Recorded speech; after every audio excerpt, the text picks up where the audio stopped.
Hey, welcome back to Cignals Trading Academy. This is the sixth lesson, and today we're going to discuss order flow analysis.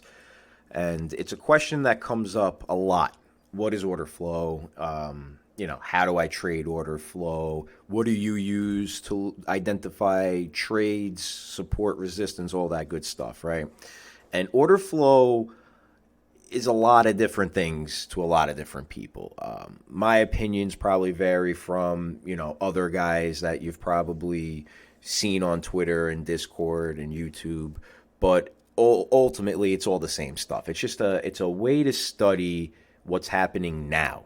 What is happening now in the market, right? And volume profile is an extension of order flow, right? So here you have the volume profile, which basically just tells you what's happened at any time price opportunity over these past whatever 4 hour bars. So whatever 4, 8, 12, 16, 20, 24. You get the picture. So over a day's worth of trading, right? This is your profile for that. And you already have an established value area. You have profile highs with a bit of a tail already established and a bigger tail down here.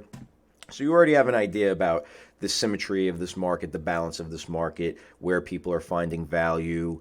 And as you can see here, we've always spoken about this. Like, go back and watch the other videos.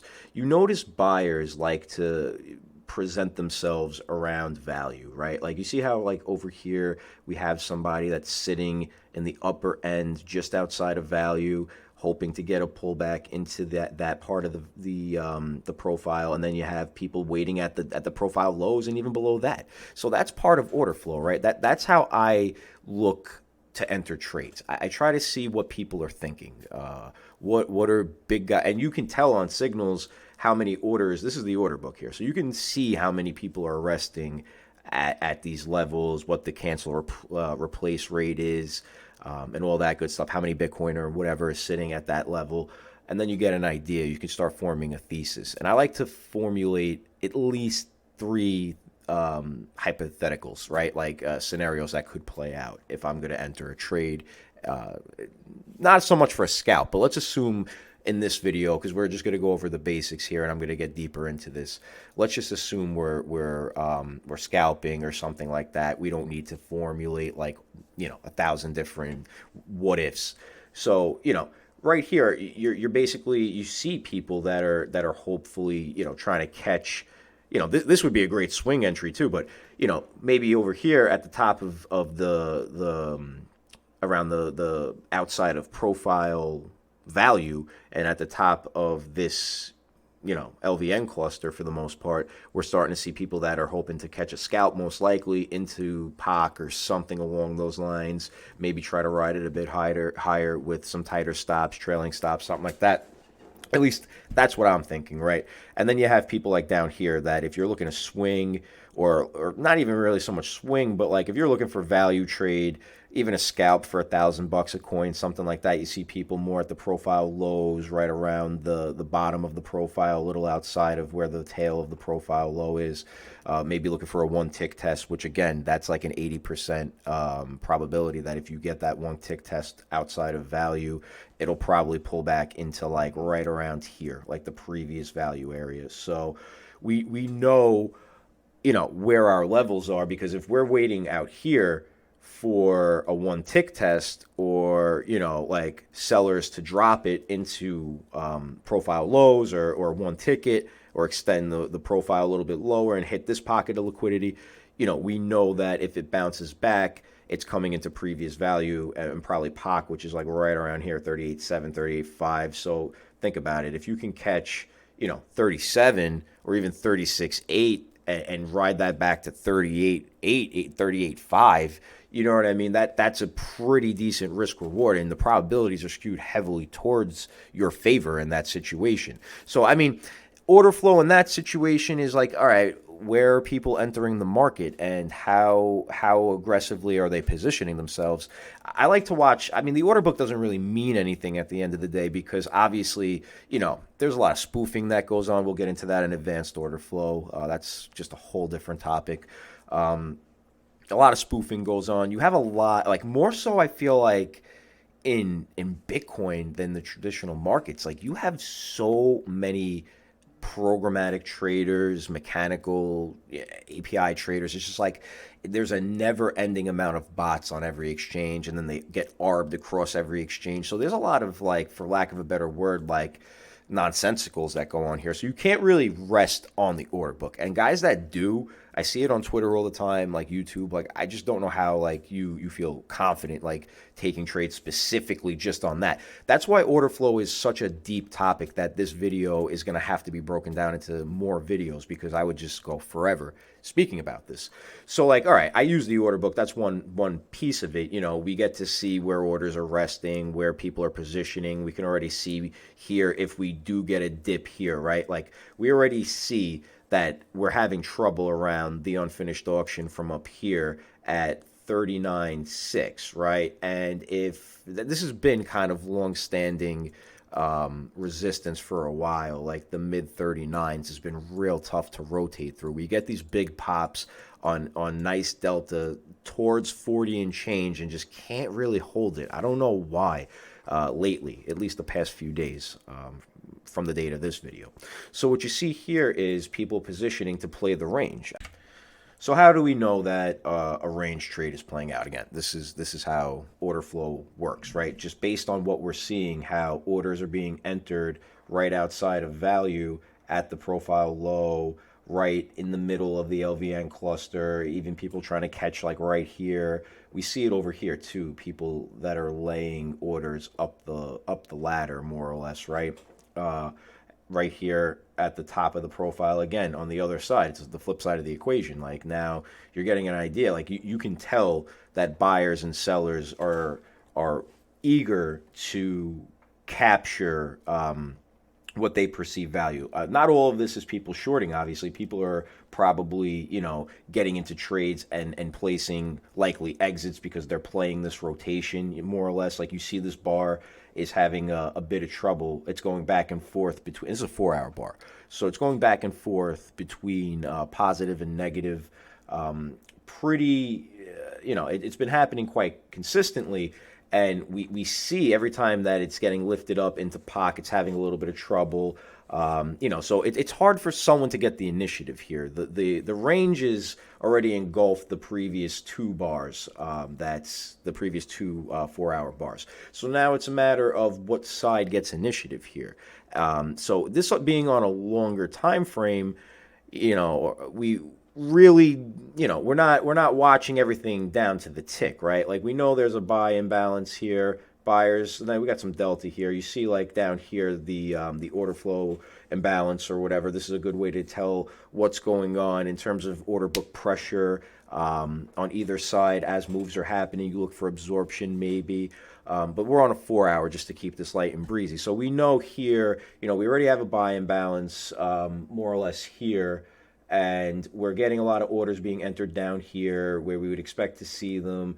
Orders up here where we'd expect to see them. We know where our targets would be once we break here, you know, looking to cross over 40 and change and then rotate higher. But we do have a lot of sellers here. So what does all this mean? I mean, this is how you would start to with all this in mind, this is how you would start to formulate where you would get in. A lot of people like to use composite charts to pick out, you know, I guess levels where they will get in and out of trades, which is fine. There's nothing wrong with that at all. But once you incorporate order flow into your trading, you start to, like, you take a deeper step, a deeper look into, you know, what is actually happening now. Like, what's happening right now that influences this trade. Like, anything can change right now. We can get a crazy imbalance here, skewed to the negative, and we could start to get sellers coming, you know, and pressuring us to the downside. And we start to, you know, maybe go and look at the depth of market and see, okay, how aggressive is it getting? Are there buyers, or excuse me, are there sellers of size here? Are buyers responsive? How much is trading out? Are we getting liquidations? You know, you start to get an idea of what's happening now, right? And see now, like, we broke through POC, right? We're starting to, like, we're lifting a little bit. Like, we can see here, we're starting to lift.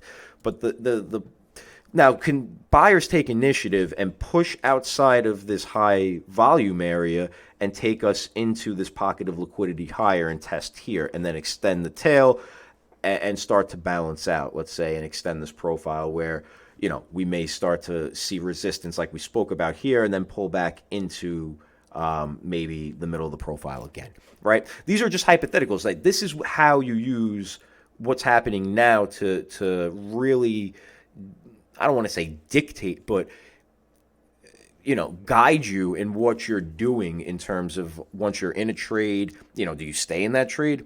Do you puke it, scratch it?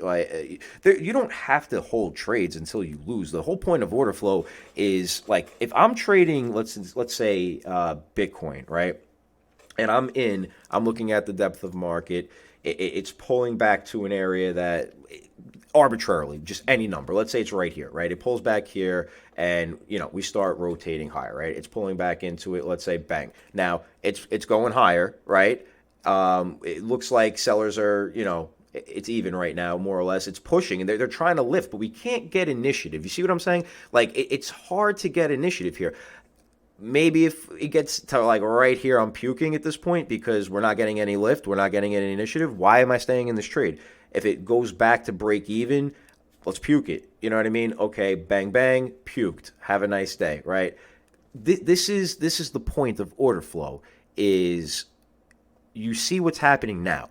You don't need to stay in a scalp trade until it runs $300-$400 a coin against you. Like, right away if this trade is working or not, right? And clearly it didn't work, right? It could come back and go above break even, but it's not working right now, which is the point. And a scalp or something like that in this situation where you're hopping in where you perceive value and immediately the trade's not playing out, you're probably going to want to scratch that. Like that's, to me, how you use order flow, where you start to get an idea of what's happening now, who has the initiative, where is everybody positioning themselves or trying to be positioned, where is perceived value.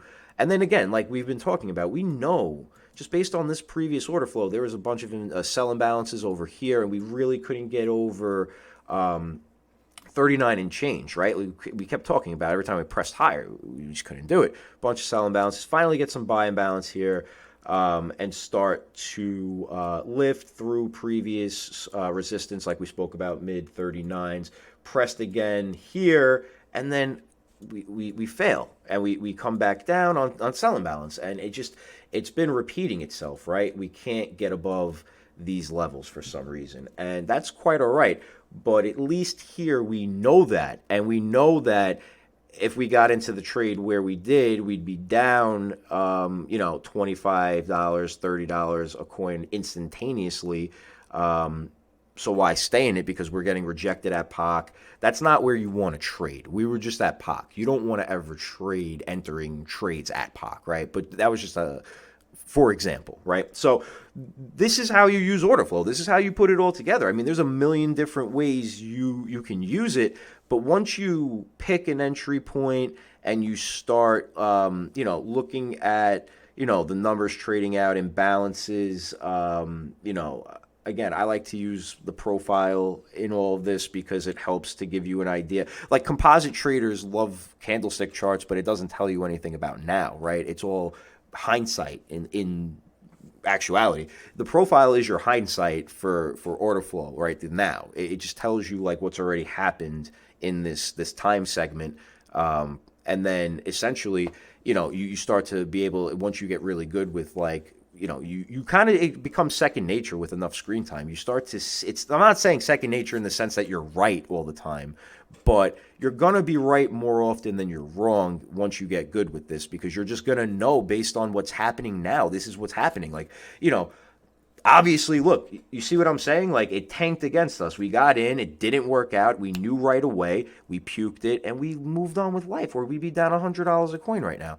And it's like, why stay in that trade? There's no reason to, because right now you're wrong. And this is what it comes down to. This is order flow. People can overcomplicate it and say a million different things about it. And we will get deeper into this, believe me.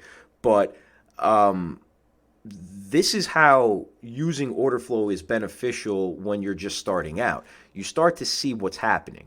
You start to get an idea of where people are leaning and who gets initiative. And you see how we're just chopping and nothing's happening now. You know what I mean? Like, why put yourself in a situation where you're going to be caught in volatility, right? Where, you just need to, you kind of have to take everything in context. And again, you use it all together at a certain point, because realistically, there's a lot of different ways that you can use this and formulate trade ideas and just, I guess more or less, not really forecast, but you get an idea of what's happening in the present moment. And it gets to a point where you don't even really like, I don't use like candlestick charts almost ever. Like the only time I'll use them is if I'm looking at like a daily chart of a very long time period that, has certain, I guess, like things done to it that span back a long period of time, and they're historically important levels that I mark, right? Or something like that. Otherwise, I'm trading in the now, because back from 3 to 5 to 10 years ago doesn't matter right now. Like, because if I'm trying to make money today and put a few sats in my pocket and pay bills and do things like that, where my other accounts for the long term are already taken care of, I'm more focused on this. And especially when I'm trading futures and traditional, I'm using the depth of market for everything. Like, the, that's how most futures traders trade. So, I mean, once you get familiar with like watching a depth of market, and we're gonna do a video specifically on this in the near future, which is going to go over scalping off the DOM and all types of stuff like that, and how to use it in a way that, you know, I guess more traditional prop guys. This is how most prop guys learn how to trade is on the depth of market, right? So we'll get into a separate video on this. But once you get comfortable with like seeing what's unfolding now and just getting a feeling for where I guess your levels are, and if your levels are not valid, you'll know right away, because the incoming orders will and trades will give you a really good idea of if you're right or wrong. And that's what order flow is really all about at the end of the day, is making sure what you're thinking is somewhat accurate. This way you're not out here shooting from the hip, hoping for the best. So it becomes easier with time. You'll definitely start to feel more confident in your ability to see what's happening in the now. Like right now, we're getting a nice lift on buy imbalance from the start of this 4-hour candle, and you see the bids are starting to chase here, right? They're starting to stack up here, and they're starting to press against the higher volume areas. And let's see, can they get initiative, or are they going to beat them back down to where they were before, kind of like where this bar closed? That's kind of another thing to watch for, where these bars, like where do we go back to, when we get these moves for initiative up and down. Sometimes you start to see that, in this case, we'll probably start to press here, and we might start to fail along the tops of these candles, pull back to this buy imbalance maybe a little deeper, and try to tap into the profile and start going. But if they're able to catch initiative here and continue to press, right, and get past the top of this candle and take out these the profile high, extend up, crack this unfinished auction and clear it out, and ultimately press through 40s into naked point and control and beyond, you start to get an idea just seeing what's happening, how to position yourself, or where, your thought process should be changed with what's happening now. And then you could start essentially, again, forming those hypotheticals, getting yourself ready for a few different scenarios that could play out. And if I had to guess right now, just based on what I'm seeing, we tried pulling back. We saw it happen to this buy imbalance here. Really, just it was a battle at POC for a while. We broke through on the start of this new 4 hour on some buy imbalance. Clearly, there's not a ton of liquidity traded here yet, so it's possible that that imbalance may go away if we trade out more and start pressing down. But if not, then we get a situation where we start to lift, right, and pull past this resistance zone at the top of the profile and local highs, UFA, and ultimately NPOC. It looks like we're set up for a three-step higher. We've got some okay delta. We're starting to, again, it's not big yet, but there are some buyers entering. We've been seeing them, slowly peeking their way in and chasing and pressing. Just couldn't get the initiative on this bar, but hey, look, that's how I see it when I see stuff like this, and it'll eventually you'll start to see it however you're going to see it when you find what you're looking for. It's all about using all this in a way that helps you become a better trader, whatever that may be. If you want to take your entries based off of support and resistance that you see on a composite chart and then compare it against signals. I've heard people do that. Great, do it. If you want to do it based on trading off the depth of market, yeah, great, do that. You know what I mean? If you want to trade based on, buy, sell, stacks, and imbalance, that's another way. In areas where when we do pull back into low participation and low volume areas where, perceived value could be. Another way, especially if you're seeing, sellers press into this and we're not really getting, like let's say we see big sellers come in and press us down into this low area, and we continue to, let's say absorb it. We get this positive delta. We see once we switch over that the sellers in size are not huge, you know what I mean? And then let's say they start to taper off and we get more absorption, we start to pull away from the low participation areas into higher participation areas. These are things that, all these things are how you start to take all the aspects of order flow and combine them together. We're going to go into more of this on a separate video. We might have to even do 2 separate videos on this, but we will continue this topic. And for the sake of time, I'm going to stop here. Please make sure you like and subscribe. It helps us tremendously, as corny as that sounds. If you have any questions, it's really better if you hop in the Discord. The links to everything are below, the glossary, the risk disclosure, the Discord, all that good stuff. And feel free, if you have somebody that you know personally that's looking to take their order flow and trading journey to the next level, share this video with them. Tell them to subscribe, join the Discord, join Cignals.io.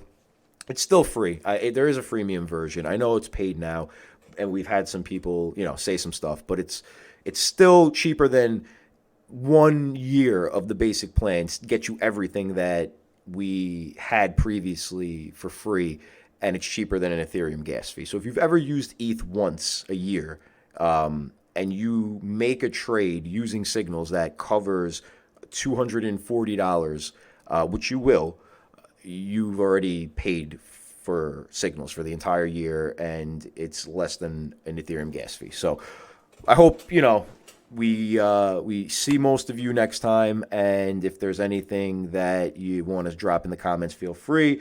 Have a great day, guys. Good luck.